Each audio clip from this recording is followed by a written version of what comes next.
And you don't want to correct yourself because you know it's it. No. I take it. Give me the camera, please. Go. I've never seen anything like this. This is sensational stuff. Bem-vindos a mais um Ponto Break. As surpresas continuam em Melbourne Park, com o principal destaque para a eliminação de Sakkari e Medvedev, que era número 1 há 5 meses e agora vai sair do top 10 depois da derrota contra o Sebastian Korda, que não deu chances ao russo. As duas primeiras rondas foram concluídas e muitos favoritos e favoritas já abandonaram o complexo do Melbourne Park.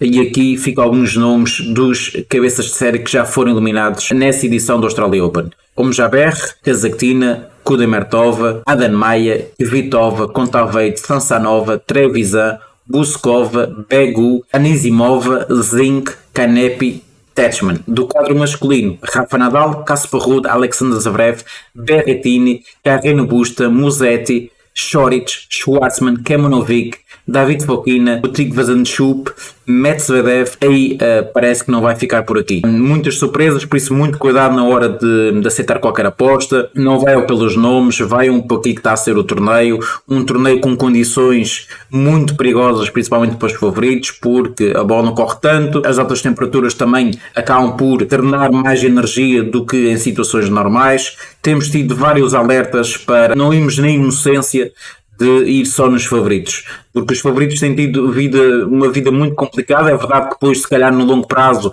e como já tinha deixado lá no nosso Telegram também, é verdade que nos últimos 10 grandes slams no Australia Open, quem apostou sempre a favor dos favoritos acabou por ganhar dinheiro, quem apostou nos underdogs acabou por perder dinheiro. No entanto, cada edição é uma edição diferente, tem comportamentos diferentes e nós devemos respeitar isso. Bem, no dia de ontem voltamos aos greens. As entradas sugeridas, apenas uma foi perdida no jogo entre o Karen Khachanov e o Francis Tiafoe.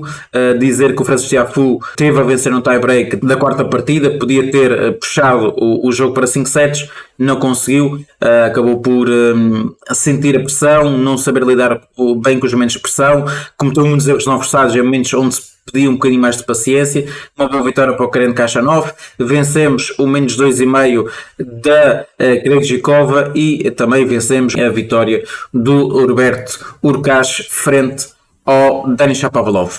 Para hoje temos 6 jogos e tem ali um outro jogo que vai ser preciso da confirmação ao vivo. No entanto, vamos aqui já para o primeiro jogo entre Gracheva e Karolina Pliskova. A russa vem numa vitória tranquila frente à italiana Stefanini por parciais de 6-3 e 6-1 em 1 hora e 20 minutos. Na ronda anterior tinha despachado o seu compatriota Kasatkina por um duplo 6-1 e mostra aqui o bom momento na carreira. Está com os níveis de confiança no máximo e caso consiga manter o seu serviço, que acredito poderá colocar muitas dificuldades à Karolina, que tenta recuperar o seu melhor momento. De tentar que, por ser o primeiro jogo entre as duas, espera um jogo bem mais equilibrado do que o odds sugere para a Karolina Pliskova. Por esta razão indico o handicap mais 4,5 da Gracheva, que está neste momento aqui na Betano a 1,87. Por último, dizer que nos últimos anos a Pliskova não tem passado a terceira ronda em Melbourne Park. O melhor registro da checa no Australia Open foi em 2019, onde atingiu as meias finais, onde acabaria por perder frente a Naomi Osaka por 6-2, 4-6 e 6-2. Também dizer que claramente as duas jogadoras vão se abrigar no serviço. O que eu espero para esse jogo é dos jogadores abrigarem-se no seu serviço, só que eu acho que a Gracheva tem aqui um ponto positivo, porque é uma jogadora que responde melhor ao serviço do que acontece, por exemplo, com a Karolina Pliskova. A Karolina Pliskova é uma jogadora alta, uma jogadora que tem dificuldade em bolas mais baixas e essa superfície tem atrasado um bocadinho a velocidade, mas tem tido um kick ligeiramente baixo para aquilo que normalmente costuma ser. Por isso, acredito que vai ter aqui um jogo onde a Gracheva vai tentar se impor desde o primeiro ponto e a Karolina Pliskova vai ter que tentar disparar aços, vai ter que tentar ganhar muitos pontos no seu jogo de serviço, porque senão fica numa situação complicada e sabemos que a Karolina Pliskova é mentalmente constante ao longo dos últimos anos, mas pronto, vamos ver aqui como é que os dois jogadores vão jogar. Depois passamos aqui para o jogo do Tommy Paul. Depois temos aqui um duelo entre americanos, Tommy Paul e Brooksby, responsável pela eliminação do Casper Ruud. Já o Tommy teve que suar para eliminar o espanhol David Fokina em 3-2 em sets, uma partida que acabou com pouco menos de 4 horas. O serviço foi um forte aliado do Tommy Paul ao colocar 18 aces e vencer 72% dos pontos no primeiro serviço e 43% no segundo. Disparou 53 10 winners e cometeu 56 erros não forçados contra 50 winners e 66 erros não forçados do adversário. Do outro lado da rede temos o Brooksby, como já tinha dito anteriormente, foi responsável pela eliminação de um dos cabeças de série desta edição do Australia Open, Casper Ruud. O Jason entrou muito solto e a fazer pontos do lado efetivo, acabou o jogo com 50 winners e 48 erros não forçados contra 32 winners e 55 erros não forçados do Casper Ruud, que a meio do encontro sentiu um desconforto abdominal que o limitou em algumas pancadas. Uma noite inspirada de Brooksby que ficou resolvida em quase 4 horas. Em termos aqui de confronto direto entre o Tommy Paul e o Brooksby, há aqui uma vantagem para o Tommy Paul, que venceu o único jogo entre os dois o ano passado ainda no Wells por parciais de 6-3 e 6-2. Os tempos e as motivações são outras, por isso espero aqui um jogo deliberado e por esta razão a longo prazo recomendo a vitória do Brooksby. Como vocês podem ver, está 2,18. Eu acho que o jogo é bem mais equilibrado. Acho que essa odd aqui do Tommy Paul devia estar num 80. É verdade que ganhou o último jogo. No entanto, lá está. Era em solo americano. O Brooksby muitas das vezes sente a pressão de jogar em casa e não consegue traduzir o seu melhor jogo em corte. Aqui o Brooksby vem muito motivado, vem a jogar bem, vem confiante e acredito que poderá ser um jogo mais equilibrado do que o Odds e a longo prazo acredito que a odd do Brooksby compensaria o risco neste jogo. Depois passamos depois no Andy Murray contra o Roberto Batista Agut. Aqui a minha sugestão acaba por ir no mais 5,5 do Andy Murray para 1,87. E porquê sugerir um handicap mais 5,5 jogos do Andy Murray? Porque primeiro é um resistente, bastou ver o jogo contra o Berrettini e ver o último jogo frente ao Thanasi Kokkinakis, onde teve que se reinventar, teve que acreditar sempre uma grande força de vontade, uma grande disponibilidade física e mental para encarar em breaks de atraso e um jogo que estava a colocar algumas dificuldades, mas conseguiu resistir, conseguiu encontrar soluções no seu jogo e a verdade é que conseguiu explorar muito bem as habilidades mentais do Thanasi Kokkinakis, principalmente ali num ponto no terceiro set, onde através de várias vezes tentativas se mexe, o Thanasi Kokkinakis não consegue fazer o ponto e o Andy Murray ganha e depois puxa para o público, faz aquele sinal do ouvido, a ouvir o barulho, a ouvir o ruído, a tentar provocar também aquilo que seria uma reação do Thanasi Kokkinakis, que acabou muitas vezes por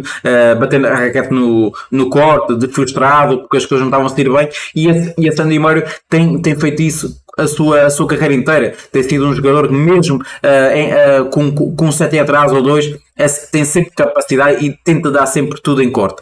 Claro que do outro lado temos um Batista Agut que não é muito diferente do Andy Murray nesse aspecto. É um jogador muito resiliente, é um jogador que tem uma grande resistência física e mental. Acho que vai ser um jogo mais longo, acho que vai ser um jogo equilibrado. No entanto, é importante também destacar que o Andy Murray já tem 10 horas e 34 minutos em corte e isso pode claramente dificultar a vida ao Andy Murray, porque poderá não ter a disponibilidade física para aguentar mais um set longo, mais uma maratona. E o Andy Murray depois no final do jogo acabou por criticar a organização do torneio e acabou por deixar uma pergunta no ar: a quem é que isso beneficiaria, essas questões de sair às 4 da manhã do corte e por aí fora. E realmente tem sido isto, tem havido jogos muito longos, tem havido pouco tempo de recuperação e esse aqui é o meu maior receio. Será que Andy Murray terá tido tempo para recuperar? Eis uma questão. Além disso tudo, também temos que perceber que Andy Murray já é um jogador veterano, já é um jogador que foi operado à anca, pode ter aqui algumas complicações, mas no entanto, com base naquilo que é o jogo dos dois jogadores, aqui tem sido o equilíbrio também no confronto direto, porque ambos já ganharam pelo menos um jogo ou dois ao adversário. Acredito que vamos ter aqui um jogo uma vez mais equilibrado e podemos ter aqui mais um jogo ser resolvido em 3 ou 4 sets, na minha opinião. Acho que o Andy Murray reúne aqui algumas características que eu gosto e principalmente fortalecem-se nessa superfície.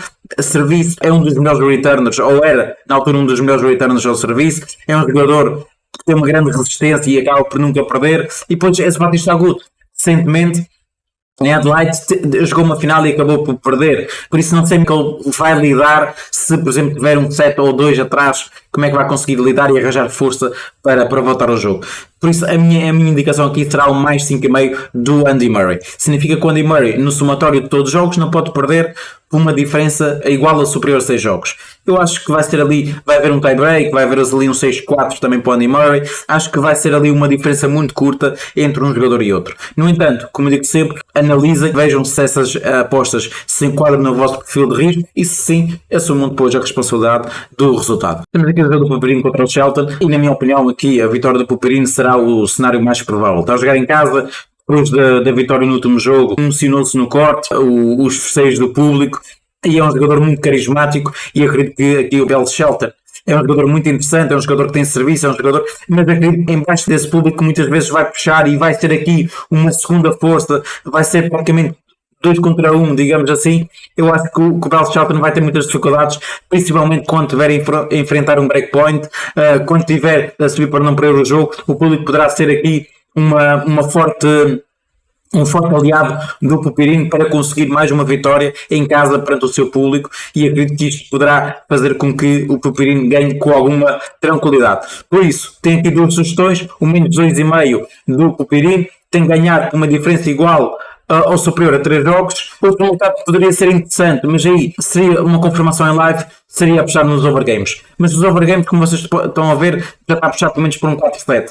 E eu tenho algumas dificuldades em aceitar essas odds. Acho que o 41,5 tinha que estar em torno do 90. Essas odds aqui do 42,5, 44,5 deviam estar acima. Devia estar a 2,10, aqui a 2,40.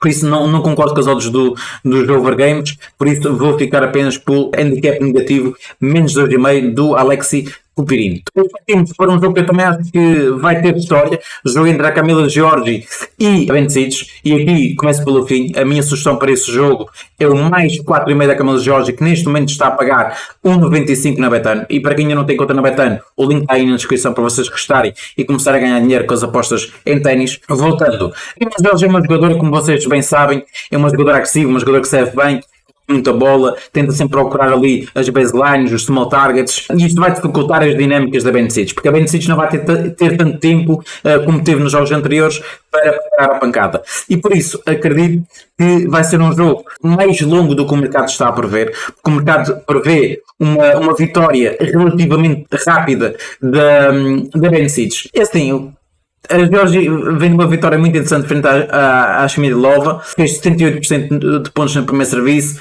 teve 2 aces, no return fez 72% no segundo serviço adversária, e depois daqui eu acho que poderá ser importante, porque a Bencic, mesmo contra a Liu, a Bencic só ganhou 35% dos pontos no segundo serviço, teve 3 aces, por isso é uma jogadora que está no nível alto, mas também ao mesmo tempo costuma tremer em momentos de maior pressão.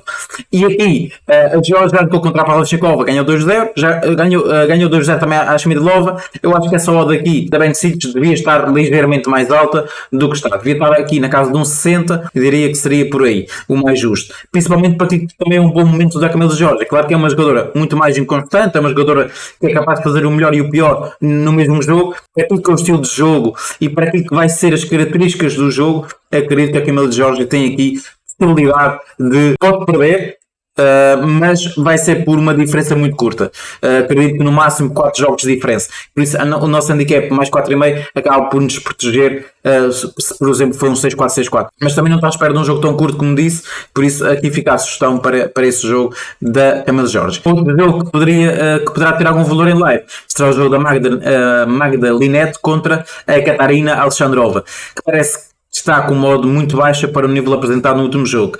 A Magda é uma jogadora perigosa, com um serviço que e uma resposta boa ao serviço, e foi a principal arma para derrotar uma conta Aveiro que estava a subir de produção nos últimos tempos. Pessoal, este foi o Ponto Break. Não se esqueçam de subscrever o canal, ativar as notificações e deixar o like, e deixar aí nos comentários quais são as vossas apostas para esta madrugada e também qual é a aposta que vocês mais gostaram deste programa. E até uma próxima aqui no Australian Open.